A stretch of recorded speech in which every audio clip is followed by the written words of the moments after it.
Let's get loud. It's showtime, showtime, showtime. Let's go, Seattle fans. Where you at? How devoted are you? Time to get loud with your host, Native Seahawk.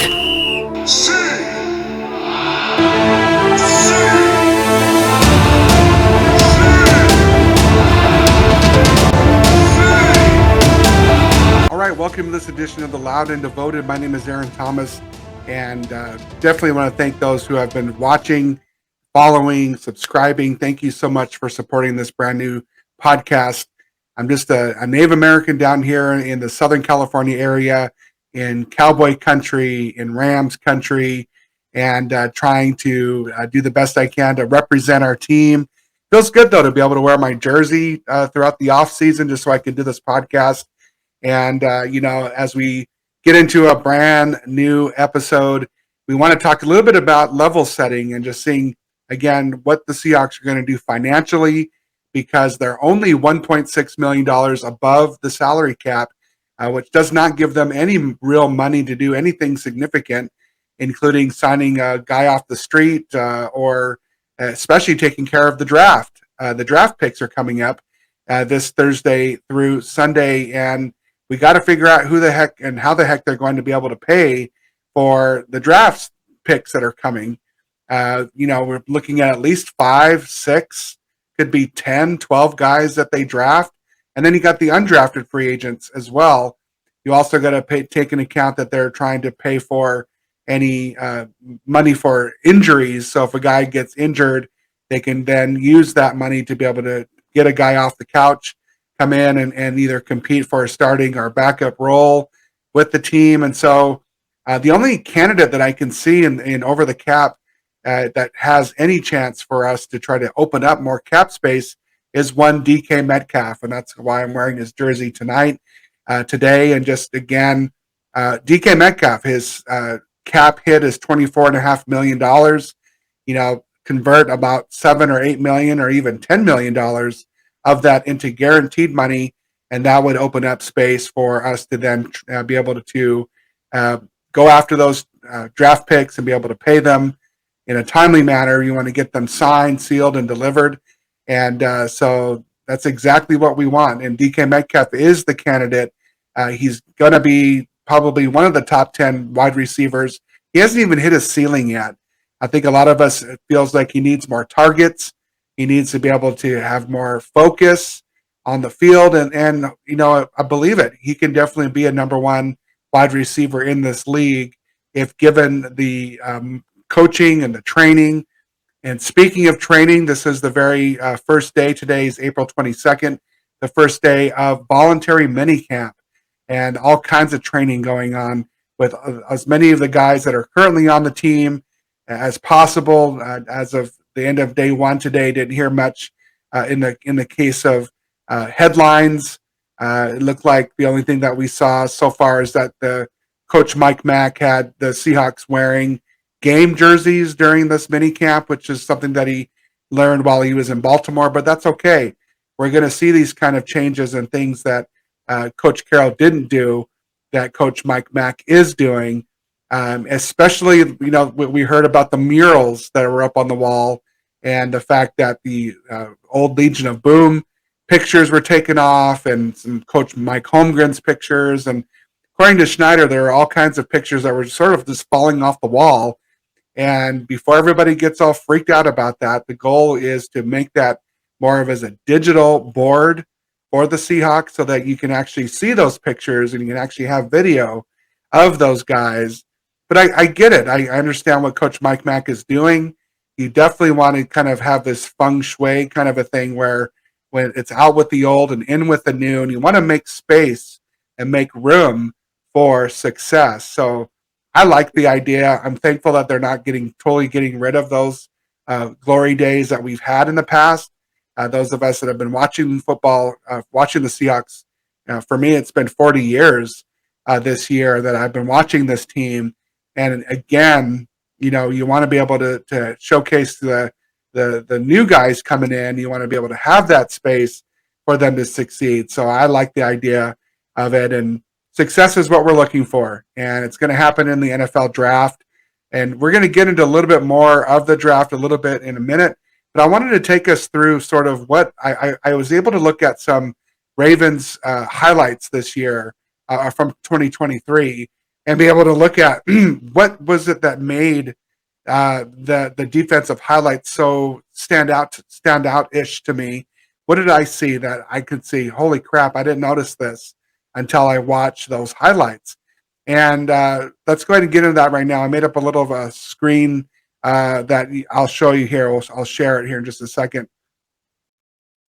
All right, what you're going to see here is I took a look at the Ravens roster and tried to figure out what is it that they have that they had last year versus what the Seahawks are projected to do this year. This would be 2024 Seahawks. That both teams are running a 3-4 defense. And you can see here what the Ravens had and sort of what the key stats were, what Seattle's going to have to sort of emulate or try to do what we can to try to, the Ravens were a top 5 defense. Seattle wasn't. And how do we get to becoming a top 5 defense then to look at some key stats and where the difference is? But I'm not going to get too much into this.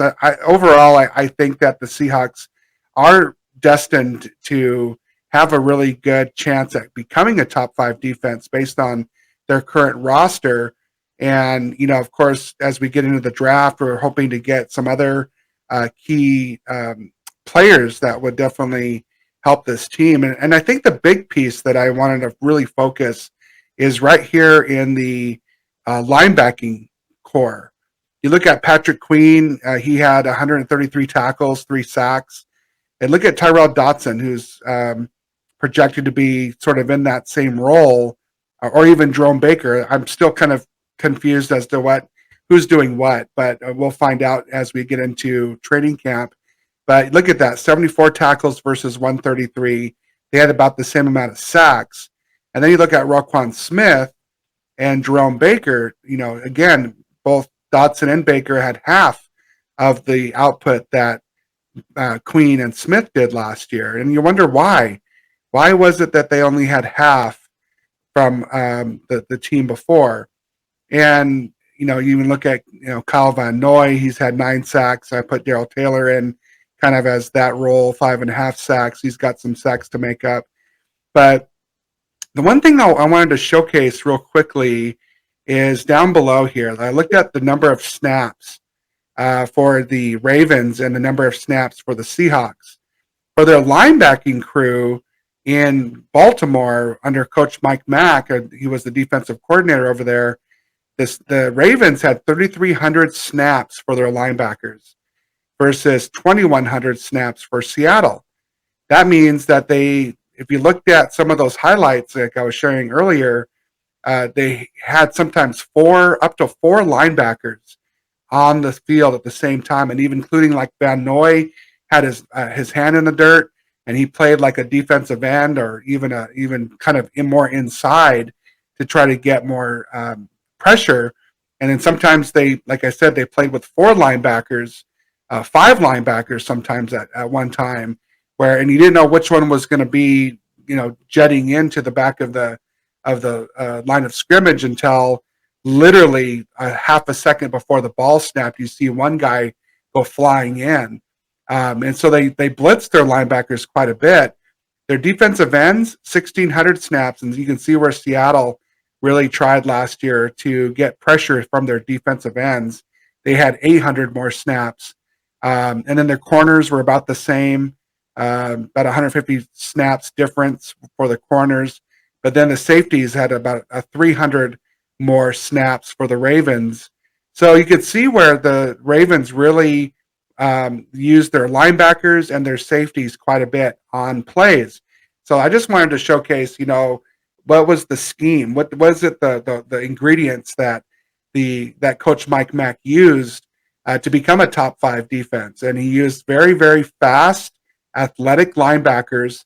Like I said, sometimes they were on the line, sometimes they were playing behind the 3 defensive linemen, and it just depended on how they. And so here's the other thing: Seattle said they were a 3-4 defense, but this does not prove that. They were really heavy on defensive ends. and using more defensive ends on the field than linebackers.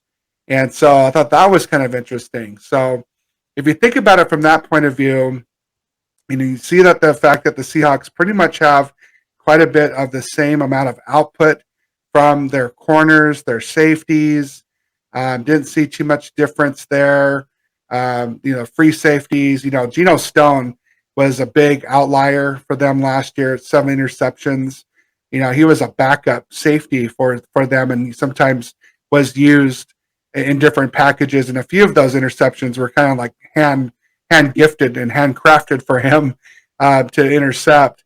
But Seattle's big one is, of course, is Devin Witherspoon, and how Witherspoon has really come in to play very well. And so, looking at the next slide is all about taking a look at who Seattle could play or who Seattle could draft in this year's draft coming up on Thursday. And here's what I think is going to happen. I really want Fontenot to be the number 16th pick overall.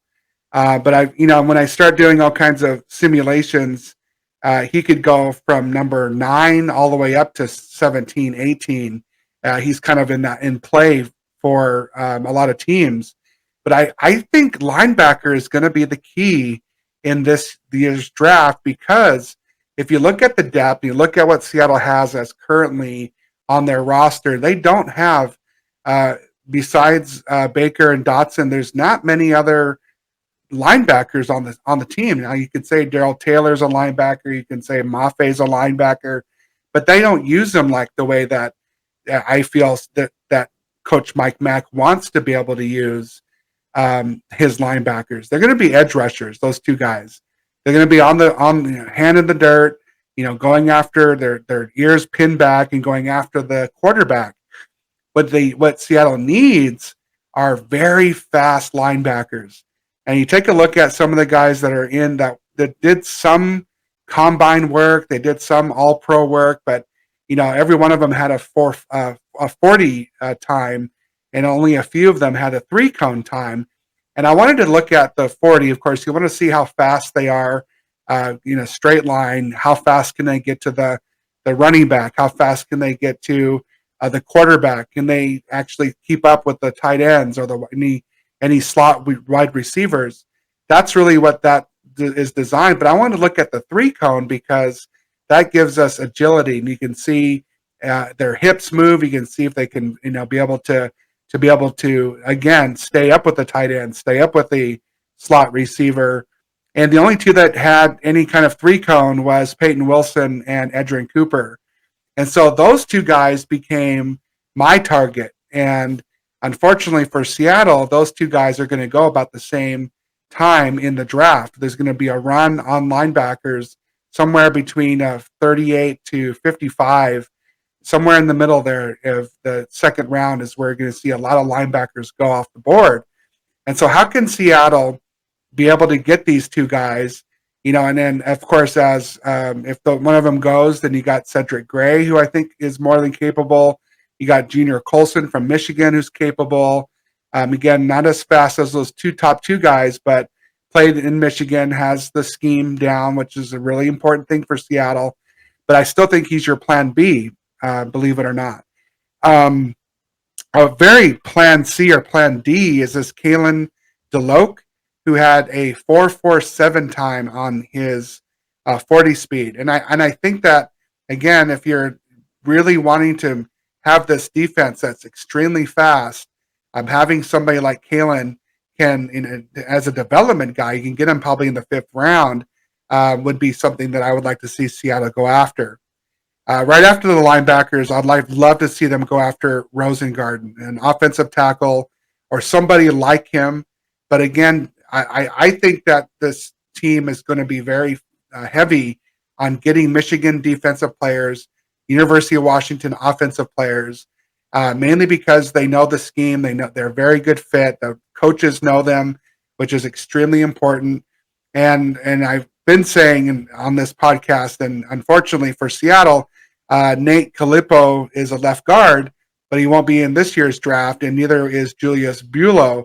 Both of them played together in University of Washington this last few years, and both of them went to Ole Miss. They both went in the transfer portal and they took off to Mississippi. And so if you're Seattle, you're thinking to yourself, okay, how can we trade down from 16, be able to pick up more picks, not only for this year, but for next year? So I'm hoping that Seattle can actually trade down and pick up an additional second round pick for next year a few times, if possible. Go from 16 to 24, 24 to 35, 35 to 39. And that's when you get into the sweet spot for these linebackers. But all the while, you're picking up a few more draft picks for this year and for next year. And again, so you can go after your offensive line. You'll have the left tackle, the right tackle, and then you have the two guards. Calippo and Buelow would be perfect in next year's squad. And now you just have to go after a center. Now you have pretty much a nice squad of UW offensive linemen. You have their former University of Washington offensive line coach who can coach these guys up. And I think that would be a really cool fit for Seattle. And then you continue on this year. Go after the University of Washington tight end. That there's a few of them. There's two of them that are going to go in the 7th round. These are guys that nobody's going to really like. Westover is a guy I think Seattle should go get. But again, we can get him. That should be number 5 because the defensive tackles is another really important part of this team, and getting bulk and getting depth in that position would be awesome. Because again, you do have Jaron Reed, you do have Leonard Williams, but after that, it kind of drops. You don't have much backups to those two guys to put in the rotation. So if you can get at least one defensive tackle, if not two, that would be great. And you can get them in the 3rd or 4th round. I think there's going to be a few big guys that are available around that time. And again, because you traded down, because you accumulated more draft picks for this year and a few for next year, then I think that you can actually go after that. So that's what I think Seattle's going to do. I would really love to see, again, 2 top-end linebackers going, and even 3. And Seattle drafting 3 linebackers this year would be crazy to even think about. Like, what team would actually do that than the Seahawks? And so it would be an interesting take. I don't think I've ever really have seen that before in any mocks, that Seattle would go after 3 linebackers in the same draft. Who'd have thunk it, right? All right, so after all of that background information, that due diligence that I did, you can see what I end up doing in this Pro Football Network mock sim. And you have Edgerrin Cooper, the linebacker from Texas A&M. I was able to get him at the 36th pick. So I went from 16th and traded down, and I picked up the Pittsburgh 2nd round pick for next year. And then I got to 51 and picked up Peyton Wilson. I think I traded down one more time and picked up Arizona's 3rd round pick for next year. Was still able to get Roger Rosengarten, the offensive tackle out of University of Washington, who can actually move in as guard this year. I picked up Joe Milton the 3rd. I thought for sure he would be somebody that can be developed. I like his arm strength. I think he's got some skills there that hopefully Grubb can actually work with and become possibly a backup after Sam Howell in the next few years. Kalen King was a surprise. He was still there at 126. I was able to get him, the cornerback out of Penn State. The dude is just a baller. He's just a football player, and kind of sea hockey too. I think he's got some swag to him. I picked up a running back because we have a really short running back room right now, and I think we'll probably end up getting an undrafted free agent to round out the 5th running back for the squad. But I did pick up Holani as well, who was another running back. Again, not too sure how good he's going to be, but it would be good to at least have him compete. And then I picked up Jack Westover, who I think many pundits have him not even getting drafted this year. But I wanted to make sure that I had him.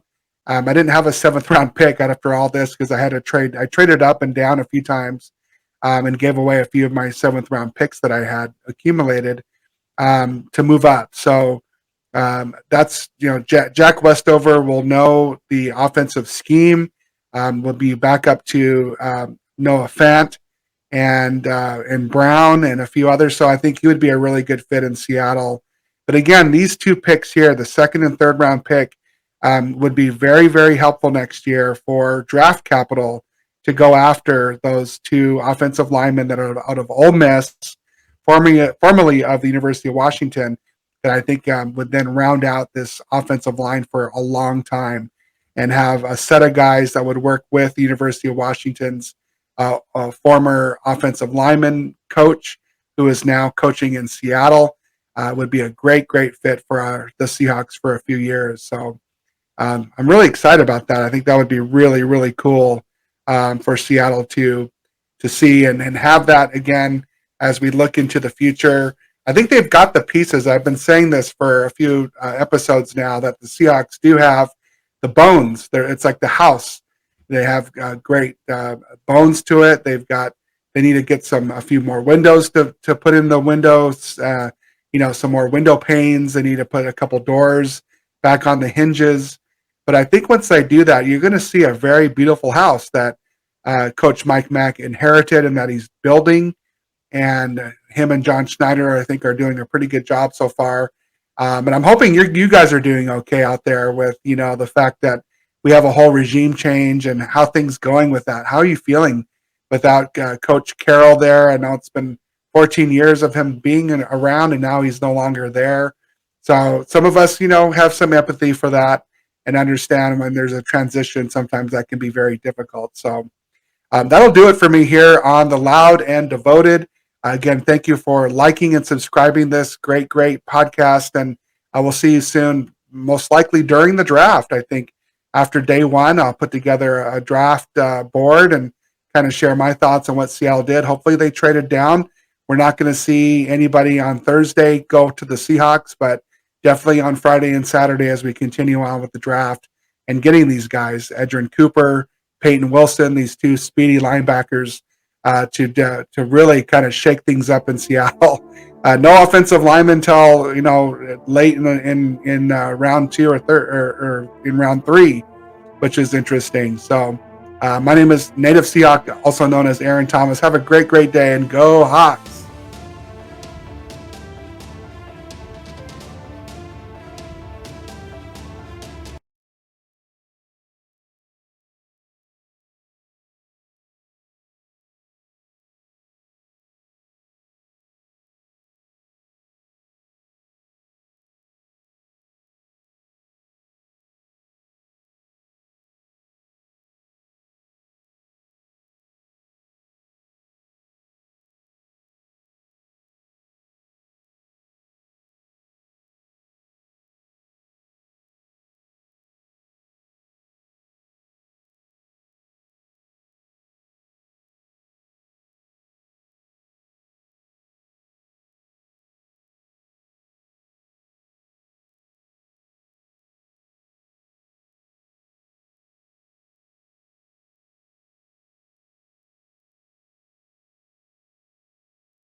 Yep. So that's it. That's the level set of the Seattle Seahawks roster as it is now.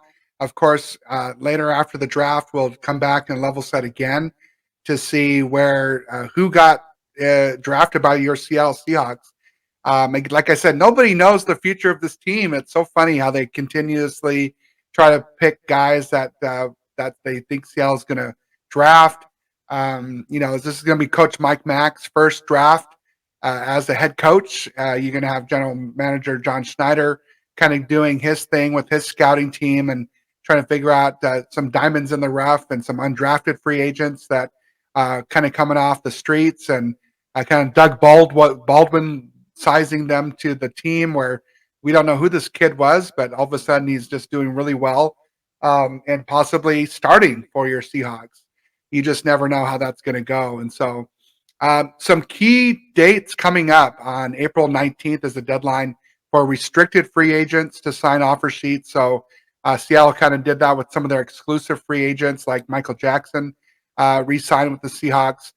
And then you got voluntary minicamp. That's April 22nd through the 24th. And I said in the last edition of the Loud and the Devoted that's exactly what you're going to figure out. Like of all the guys, are any of them staying home? It's voluntary. They don't have to be at minicamp. They don't need to be in Renton. But as Brock Hewitt and others have always said, those leaders need to be there. They need to show up. And again, with the brand new coaching regime in Seattle, you're going to have the cohesiveness, the culture, and you can't do that if you're not there. You have to be there in person to kind of, get to know each other, get to know your players, get to know all of them. And so it's really going to be interesting to see how Seattle players will adjust and come back to Renton on April 22nd to the 24th. And then, of course, you got the draft, April 25th to the 27th in Detroit. We're going to see what Seattle does with that 16th overall pick. I think then they should be, again, if they don't have Brock Bowers sitting there or one of the top defensive tackles sitting there, then I think you trade back and try to get a second-round pick with the trade back, a 2024 second-round pick. Let's be very clear. And so, again, I think they've got 7 picks this year. If we can get to 9 or 10 by the time it's over, I think you're going to need to do that. And we showed quite a bit of all the blank spaces they have on this team. And yeah, you can fill those blank spaces with free agent, undrafted free agent guys just to kind of have more heartbeats on the team. But you really want to get talented guys, that are late draft pick guys that could fill out the roster than trying to lean on hopefully a flash in the pan guy that's an unrestricted free agent. Those kind of guys come very, very few and far between that are really, really good as an undrafted player. So again, if they can trade down a few times in this draft and move that from a 7 total picks to 10, I'd be really excited for that. And then starting May 20th through June 7th is the off-season training activities, the OTA start up again. And so those are your key dates going forward. And again, I'm really excited again to be a part of the discussion, the community, the Seahawk fan community down here in the Palm Springs desert area. And yes, there's lots of Seahawk fans down here. And we definitely we definitely bleed blue and green no matter where we live all around the world. And so this is Aaron Thomas, a.k.a. Native Seahawk, signing off for another great podcast. We'll see you again next time. And go Hawks!